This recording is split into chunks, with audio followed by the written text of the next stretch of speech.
Magandang araw mga kaibigan. Bigyan natin ng reaction opinion itong post ang balita ngayon. Title, Ganon pala kagago yung tao na yan. Baste, umaming nabudol noong 2022. Umani ng matinding reaksyon ang pahayag ni Davao City Mayor Sebastian Baste Duterte matapos niyang aminin na nagkamali umano siya ng paghusga noong 2022 elections. Sa gitna ng paglulunsad ng Raids Coalition sa Club Filipino nitong April 12, kahapon, diretsahan niyang binalikan ang kanyang naging pananaw noon sa kandidatura ng kasalukuyang Pangulo na inaasahan niyang maglilinis sa pangalan ng pamilya Marcos. Sabi niya, ito ang speech ni Mayor Baste. Noong nagsimula yung kampanya noong 2022, kasama na yung kapatid ko, di Vice President, siyempre, iniisip ko rin. Siguro itong tao na ito gusto maging presidente, he will redeem the Marcos family name. So, di ko naman talaga iniisip na ganon din pala kagago yung tao na yan.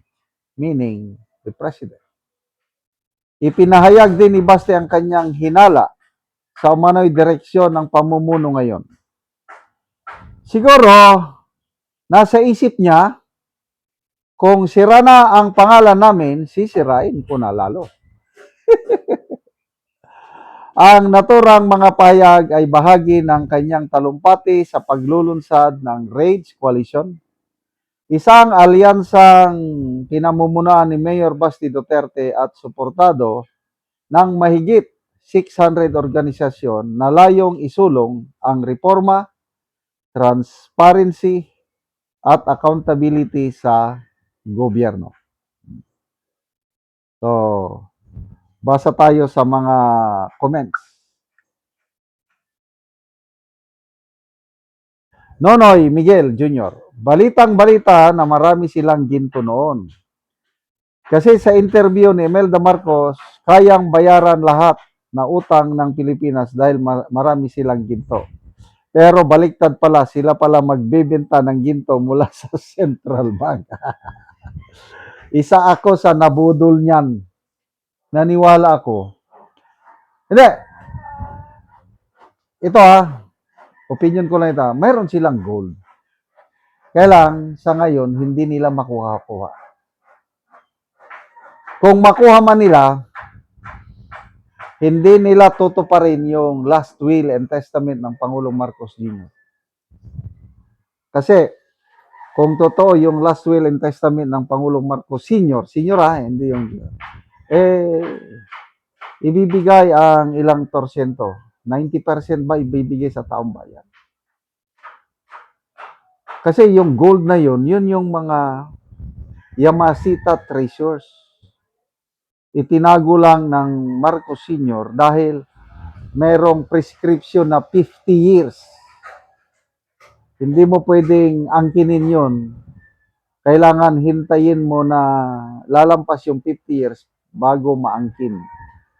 So, nung panahon yon, nung nakuha ng Marcos Sr. yung mga gold, kaya diniposit niya. So, ngayon, pwede nang kunin.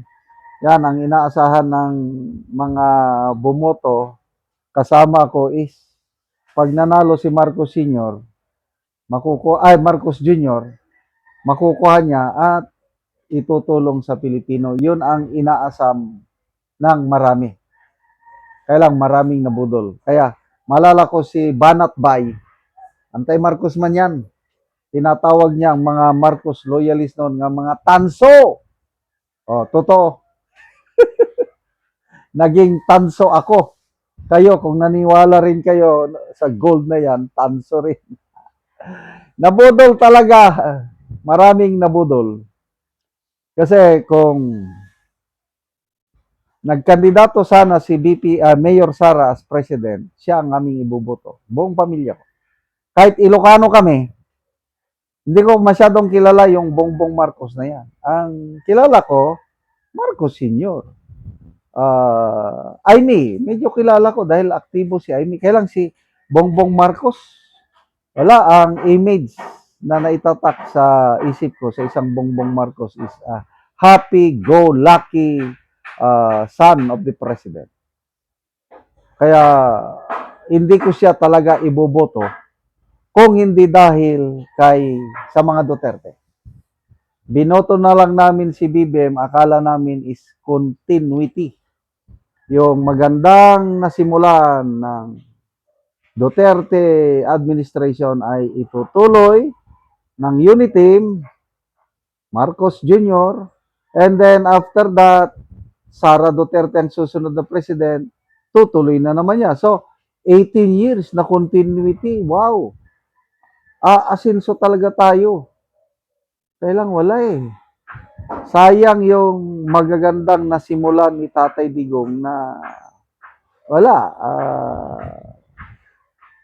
Nahinto bigla.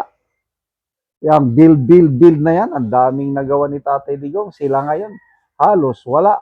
Kaya kahit pati Bukana Bridge sa Davao, inaangkin na nila. Kaya kung ano-ano na lang nire-report niyang accomplishment niya, kahit pautang sa SSS, trabaho ba yan ng presidente? I-announce mo, hinihikayat niya ang tao na mag-loan. Kaya hindi nakatiis si Ted Filon, binatikos niya. It's unprecedented. Baka darating ang panahon na pati kombinasyon sa loto, presidente na rin ang mag-a-announce. Bakit ganyan ang presidente? Dahil halos wala siyang nagawa. Ang nagawa niya is ilibing ang bayan sa napakaraming utang. Ang nagawa niya, pinabayaan niya na ang budget for 3 straight years, 23, 24, 2025 budget, malunod tayo sa mali-maleta. Yan ang nagawa niya. Ano pa? Yung dumarami ang bilang ng nagugutom na pamilya. Tingnan nyo ngayon, kakaroon na tayo ng energy crisis. Ayaw pa niyang tanggalin ang buwis sa langis. Kasi ang inuuna niya yung makolekta na buwis. Okay lang. Sana kung ang makolektang buwis, makasigurado tayo na pupunta sa taong bayan, paano kung ilagay sa maleta? Wala. Nabudol nga. Hindi lang ikaw, Mayor Basti, ang nabudol. Kasama rin ako. Kasama ba kayong nabudol? I-comment ninyo. Salamat mga kaibigan sa inyong pagsubaybay sa ating channel. Nakakatulong kayo ng malaki sa tribong talanding ng Bukidnon dahil ang sweldo natin sa channel net is pantulong sa tribo. Namimigay tayo ng libreng yero at pako para makapagpatayo sila ng mas maayos na tirahan. Panoorin niyo ang video nito.